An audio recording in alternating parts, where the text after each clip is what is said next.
যাচ্ছি ব্যাঙ্গালোর এয়ারপোর্ট থেকে উডুপি।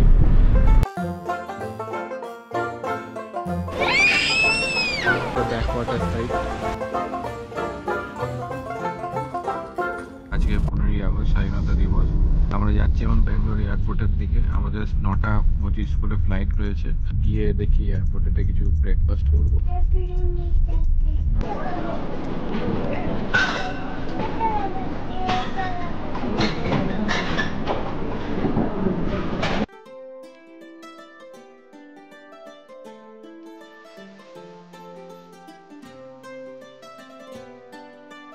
আমরা এখন যাবে করে যাচ্ছি ব্যাঙ্গালোর এয়ারপোর্ট থেকে।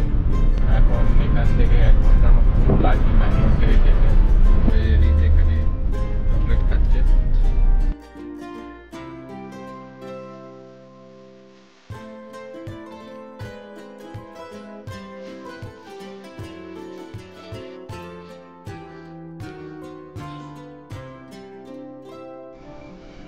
আমরা চলে এসেছি উদুপির আমাদের একটা হোমস্টেতে। এই এয়ারবিএনবি থেকে বুক করেছি এটা। তো এটা একটা 1 BHK রুম, বেশ ভালোই। এটা আমাদের দু রাতের জন্য মনে হয় পার নাইট 4000 টাকা করে পড়েছে। এখানে কী কী জিনিসপত্র দিয়েছে, এটা হচ্ছে রান্নাঘরের ফ্রিজ রয়েছে, তারপর ইন্ডাকশান দিয়েছে, ঠিক আছে। আর এই বাইরে এদিকে একটা ইউটিলিটি রয়েছে, এখানে ওয়াশিং মেশিন রয়েছে। আর এখান থেকে এরকম ভিউ দেখা যাচ্ছে, এখানে জঙ্গল রয়েছে।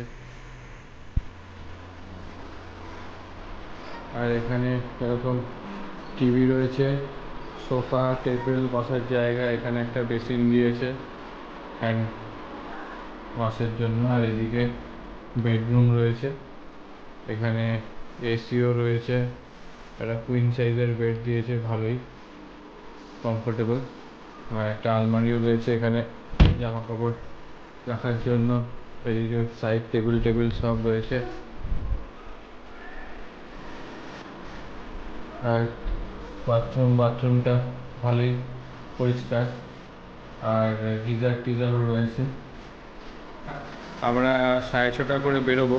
আর কালকে মোস্ট প্রবাবলি আমরা প্ল্যান করেছি যে লোকাল সাইট সিন করবো। বেরিয়ে পড়েছি আমরা। এখন একটু সামনের দিকটা ঘুরে দেখবো। এইটা এইখানে মেন রাস্তা থেকে এখান দিয়ে এসে এটার এন্ট্রান্সটা। একটা নতুন ফ্ল্যাট টাইপের উঠছে এখানে। মোটামুটি ঘরটা ভাড়া করে ইয়ে করেছে, রেন্ট দিয়েছে, নাহলে এয়ারবিএনবি করে নিয়েছে। ওই দূরে একটা ময়ূর এসে বসেছে, দেখা যাচ্ছে কিনা জানি না। উড়ে এসে বসলো ময়ূরটা। না, ওইখানটায় আছে। ওই ময়ূরটা উড়ে গাছের ওপর চলে গেল। আমরা এসেছি এখন উদুপির ফেমাস শ্রীকৃষ্ণ টেম্পলে। এই মন্দিরটি প্রায় 1200 বছরের পুরনো।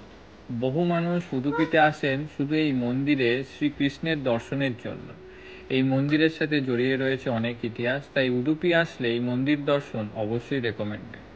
প্রচণ্ড বৃষ্টি পড়ার জন্য আমরা ভালো করে ঘুরতে না পেরে এই মন্দিরে পুজো দিয়ে বাড়ি চলে গেলাম। Good morning. আজকে 16 আগস্ট। আমরা রেডি হয়ে গেছি, বেরিয়ে আজকে লোকাল সাইট সিন করবো। চলে এসেছি আমরা মালপে বিয়েতে। 180 টাকা নিয়েছে ভাড়া মিটারে।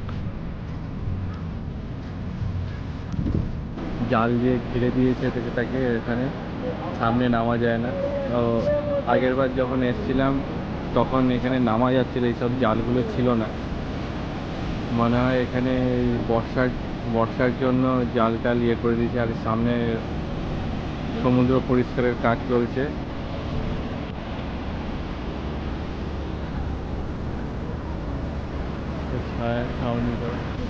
দাঁড়িয়ে রয়েছে, কি করবে বুঝে উঠতে পারছে না। ঢেউয়ের কাছে যেতে চাইছে, কিন্তু জাল দিয়ে আটকানো বলে যেতে পারছে না। হ্যাঁ, রেইনি সিজনের জন্য সব বিচটা বন্ধ, ঘেরাম, নামার কোনো জায়গা নেই। সি ওয়াক করার জায়গা রয়েছে বলছে, তো দেখি ওখানে গিয়ে সামনে আছে কিনা খোলা, কি ব্যাপার দেখে আসি। সামনের দিকটাই বলছিল অটোওয়ালাটা। আমরা এখন আবার অটো নিয়ে নিয়েছি, এখান থেকে চলে যাচ্ছি ডেল্টা পয়েন্ট। কিছুই সেরকম দেখার কিছু নেই এখানে, তো টাইম ওয়েস্ট করলাম না, সেই জন্য ডেল্টা পয়েন্ট চলে যাচ্ছি।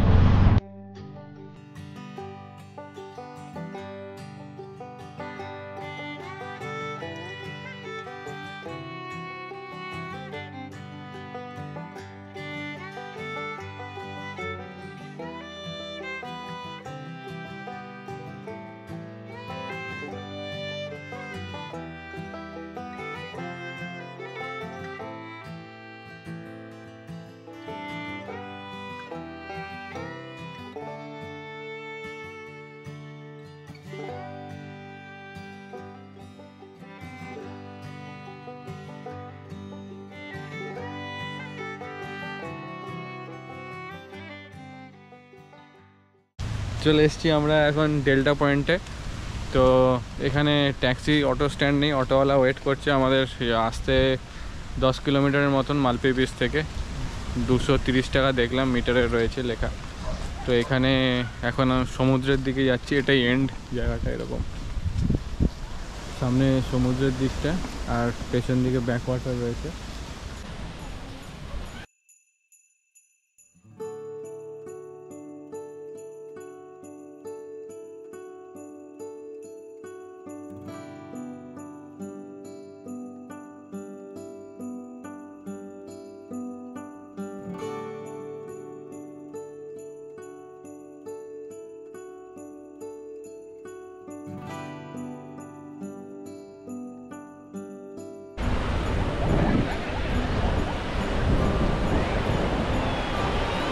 এই বড় ঢেউ, বড় ঢেউ।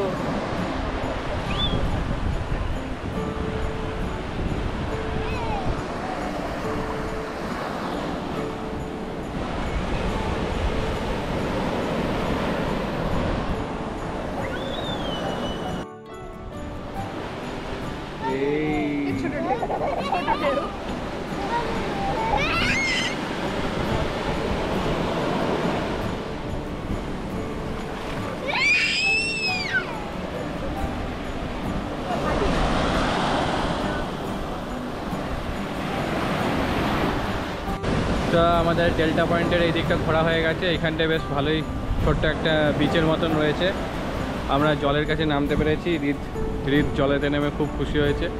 আর এই যে এইখানেতে মাছ ধরছে, নৌকাগুলো সব মাছ ধরতে বেরিয়েছে। আর ওই সামনেই পেছন দিকটাতেই রয়েছে ব্যাকওয়াটার, ওইখান থেকে নৌকাগুলো ব্যাকওয়াটারের দিকে যাচ্ছে।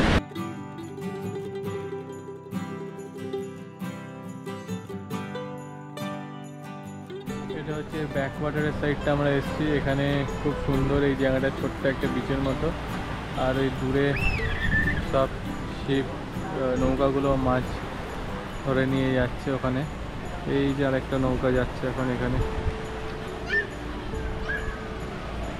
আমরা এইটার বাঁ দিকটাতে ছিলাম এতক্ষণ, এই জাস্ট ওই পার্টটায় বাঁ দিকটায়। এখন এই দিকটায় এসেছি, এইটা ব্যাকওয়াটার সাইড। হৃদ হচ্ছে ভিজে গেছে, আর ঢেউ এসেছিলো জোরে, সেই ঢেউতে পুরো ওকে ভিজিয়ে দিয়েছে, পুরো বালি বালি হয়ে গেছিলো। তো ওকে এখন আমরা পরিষ্কার টরিষ্কার করে নিয়েছি। তো সেই জন্য আর এখানে নামাচ্ছি না, কারণ নামলে আবার নোংরা হয়ে যাবে, আর এক্সট্রা জামা নেই। লোকজন ছায়ায় বসে আছে, বেশ সুন্দর গাছের ছায়া। আমরা ডেল্টা পয়েন্ট ঘুরে আবার মালপি বিচ চলে এসেছি, এখানে খেতে এসেছি। তো টোটাল যাওয়া আসায় পড়লো আমাদের 450 টাকার মতন। মানে ওখানে যেহেতু অটো পাওয়া যায় না, তো অটোটা ওয়েট করছিল আমাদের জন্য। আমরা ওখানটা ঘুরে ডেল্টা পয়েন্টটা ঘুরে, খুব সুন্দর জায়গা ডেল্টা পয়েন্ট। ওখানেও কিছু থাকার জায়গা রয়েছে ছোটো ছোটো, বেশ ভালো ব্যাকওয়াটার সাইডে কিংবা সমুদ্রের সাইডেও ছোটো ছোটো হোমস্টে টাইপের রয়েছে, ওগুলো থাকার জন্য ভালো জায়গা। তাই এসছি এখানে একটা রেস্টুরেন্টে খেতে। একদম এটা হচ্ছে সমুদ্রের সামনেই বসার জায়গা, একদম পুরো মনে হবে যেন গোয়ার মতন একটা ফিল আসছে। বেশ সমুদ্র দেখতে দেখতে খাওয়ার জায়গা রয়েছে এখানে। তো আমরা এবার খেয়ে নেবো। খেয়ে নিয়ে ইচ্ছে রয়েছে লাইট হাউস যাওয়ার, আর আরেকটা জায়গা রয়েছে হেরিটেজ ভিলেজ। তো এই দুটোর মধ্যে একটা জায়গায়, দুটোর মধ্যে দেখি কোনটা কিভাবে যাওয়া যায়, কারণ দুটো অপোজিট দিকে। তো আর হেরিটেজ ভিলেজটা আমাদের বাড়ির কাছে, তো কতক্ষণ অবধি খোলা থাকছে, এখান থেকে কতক্ষণে কি হচ্ছে ব্যাপার। তো কিছুক্ষণ দেখে ভাবনা চিন্তা করে তারপর ডিসাইড করছি কোথায় যাওয়া যাবে। আর খাবার এখনও অর্ডার করা হয়নি, দেখি খাবারগুলো অর্ডার দেবো। চলে এসছে আমাদের সব খাবার।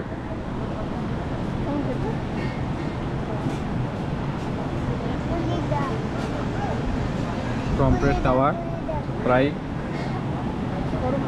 NEET dosa, garlic prawn,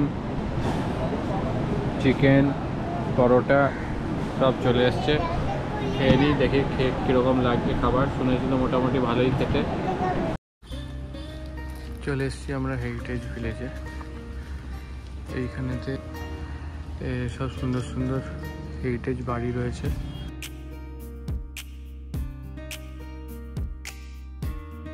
heritage ভিলেজটা খুবই সুন্দর জায়গা, ওটা ঘুরতে মোটামুটি বেশ ভালোই সময় লাগে, কারণ প্রত্যেকটা বাড়ির ভেতরে ঢুকে ঢুকে দেখতে গেলে ওটা 1-1.5 ঘন্টার মতন লাগবে। ওখানে অনেকগুলো বাড়ি রয়েছে, টোটাল 22টা বাড়ি রয়েছে বিভিন্ন স্টাইলের, আর প্রত্যেকটা বাড়িতে আলাদা আলাদা সমস্ত জিনিসপত্র রয়েছে, আলাদা আলাদা মিনিং রয়েছে প্রত্যেকটা বাড়ি।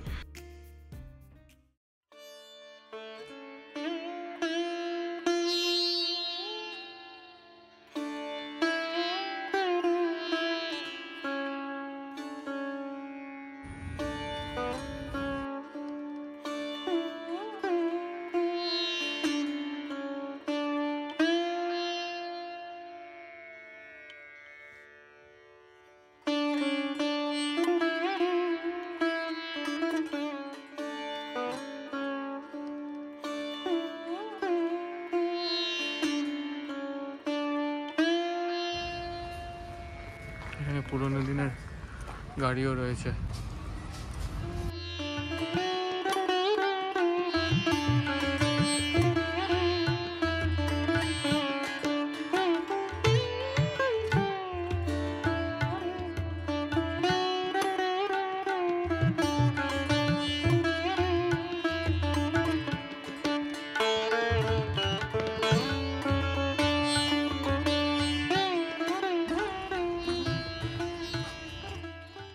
তোমার কোথায় আউ হয়েছে? এই যে পায়েতে দৌড়ে পড়ে গিয়ে হাঁটুতে ব্যথা লাগিয়েছে। সন্ধ্যের সময় ঘরেতে বসিনা থেকে আমরা চলে আসলাম মালপে বিচ ঘুরতে। সকালের থেকে সন্ধ্যের সময় মালপে বিচ বেশ জমজমাট হয়ে উঠেছে। এখন আমরা যাচ্ছি হচ্ছে এখানটাতে কিলের কাছে নিমোজ বলে একটা রেস্টুরেন্টে ঢুকছি আমরা এবার।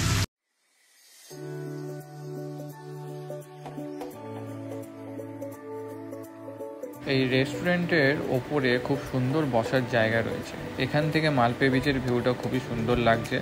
আর আমরা ডিসাইড করলাম এখান থেকেই একেবারে ডিনার করে বাড়ি ফিরব।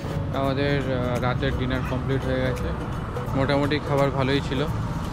এখন বাজে 9:15, আমরা ঘরেতে চলে এসেছি মালপে বিচ থেকে ঘুরে। আর আজকের ভিডিওটা ফাইনালি এখানেই শেষ করছি। কীরকম লাগলো আমাদের এই উডুপি ভ্রমণ কমেন্ট করে জানাবেন, আর ভালো লাগলে সাবস্ক্রাইব করবেন আমাদের চ্যানেলটা। আর থাকুন আমাদের চ্যানেল, এরকম আরও ছোটো ছোটো বিভিন্ন জায়গায় ঘোরার ভিডিও নিয়ে আসবো। ঠিক আছে, তাহলে টাটা, বাই বাই।